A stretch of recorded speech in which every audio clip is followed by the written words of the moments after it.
5 దశాబ్దాలుగా టీమిండియా ఎదురుచూస్తున్న కల నెరవేరింది. 2 సార్లు ఫైనల్కు చేరుకొని కూడా కప్ను గెలవలేకపోయిన మన అమ్మాయిలు ఈసారి సొంత గడ్డపై రికార్డు విజయం సాధించారు.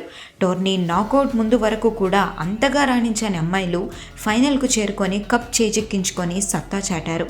ఈ టోర్నమెంట్ మొదటి నుంచి ఎన్నో అవమానాలు, ట్రోల్స్ను ఎదుర్కొంటూ కూడా బలంగా నిలబడి తామేంటో నిరూపించుకున్నారు. ఉత్కంఠభరితంగా సాగిన ఫైనల్ మ్యాచ్లో దక్షిణాఫ్రికాపై 52 పరుగుల తేడాతో నెగ్గిన హర్మన్ ప్రీత్ సేన మొట్టమొదటిసారిగా వరల్డ్ కప్ను అందుకుంది.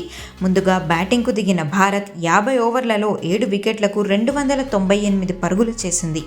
ఆల్రౌండర్ దీప్తి శర్మ బ్యాట్తో పాటు బాల్తో సౌత్ ఆఫ్రికాపై దాడి చేసిందని చెప్పాలి. అనుకోకుండా టీంలోకి వచ్చిన షఫాలి వర్మ బ్యాటింగ్, బౌలింగ్తో అద్దరగొట్టింది. చేజింగ్లో దక్షిణాఫ్రికా 45.3 ఓవర్లలో 246 పరుగులకు ఆలౌట్ అయింది. దక్షిణాఫ్రికా కెప్టెన్ వోల్వార్ట్ సెంచరీ కూడా వృధా అయింది. మ్యాచ్ ప్రారంభంలో వికెట్స్ను కాపాడుకుంటూ సఫారీలు భారత్ను ఒత్తిడికి గురిచేశారు. కానీ కొద్దిసేపటికే వరుస వికెట్లు కోల్పోవడంతో మ్యాచ్ ఒక్కసారిగా భారత్ వైపు తిరిగింది.